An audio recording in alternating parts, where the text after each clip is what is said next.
Iran में सत्ता परिवर्तन करने के मकसद से ही ट्रंप ने युद्ध का आगाज किया। कई दफा ट्रंप ने बयान दिया कि वो ईरान में रेजिम चेंज करके दम लेंगे, मगर ट्रंप ने अपने मकसद में कामयाब होते उसके पहले अमेरिका में ट्रंप के खिलाफ बड़ा सैन्य विद्रोह छिड़ चुका है और यह आकांक्षा यूं ही नहीं है।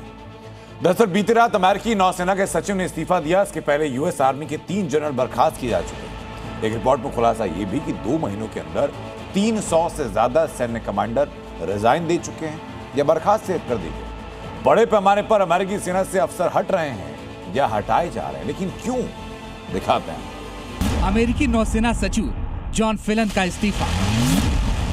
यूएस आर्मी के चीफ रैंडी जॉर्ज भी बर्खास्त किए गए। यूएस एयरफोर्स के जनरल जेम्स लाइफ को पद से हटाया।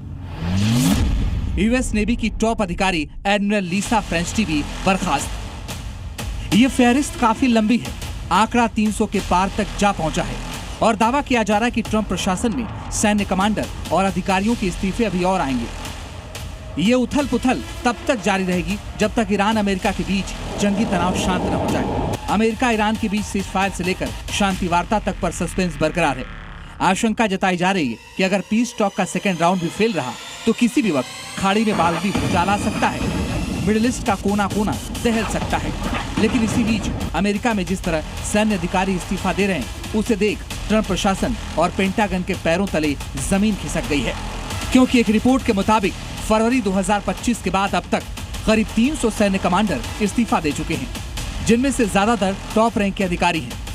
हाल ही में यूएस नेवी के सचिव ने इस्तीफा दिया। इससे पहले यूएस आर्मी रैंडी जॉर्ज बर्खास्त हुए। हैरानी की बात यह है कि ट्रंप ने ईरान में रिजीम चेंज के मकसद से जंग की शुरुआत की, लेकिन असली तख्तापलट तो अमेरिकी सेना में देखने को मिल रहा है। ऐसे में सवाल यह है कि आखिर अमेरिका की तीनों सेनाओं में हलचल क्यों मची है? आखिर क्यों यूएस आर्मी के अफसर और कमांडर इस्तीफा दे रहे हैं तो कुछ को बर्खास्त किया जा रहा है? क्या इसके पीछे की वजह ईरान से जारी जंग है? इसमें कोई शक नहीं कि अमेरिकी सेना में ट्रंप के उलूल जुलूल फैसलों को लेकर गुस्सा है। दावा तो यहाँ तक किया जा रहा है कि ट्रंप के चलते ही अमेरिकी सैनिक ना चाहते हुए भी ईरान से जंग लड़ रहे हैं, मिडिल ईस्ट में अपनी जान जोखिम में डाल रहे हैं। लेकिन ट्रंप अपने ईगो के चलते कुछ भी सुनने को तैयार नहीं और न ही अमेरिकी सैन्य अधिकारियों की कोई बात मान रहे हैं। लिहाजा ये माना जा रहा है कि ट्रंप के इसी सख्त रवैये के चलते यूएस आर्मी में ट्रंप के खिलाफ बगावत छिड़ी है। इसी बीच अमेरिकी सेना के पूर्व जनरल मार्क मिले का एक बयान भी वायरल हो रहा है, जिसमें वो साफ साफ कह रहे हैं कि अमेरिकी सेना ने किसी नेता या तानाशाह की गुलामी के लिए शपथ नहीं ली, बल्कि अपने संविधान और देश की सुरक्षा के लिए ओथ ली है। शायद यही वजह है कि अब अमेरिकी सेना के टॉप अफसर ट्रंप और उनके फैसलों को नजरअंदाज करते हुए अपने पदों से हट रहे हैं और अगर हालात ऐसे ही रहे तो भी ट्रंप के लिए खतरे की घंटी है। ब्यूरो रिपोर्ट, जी मीडिया।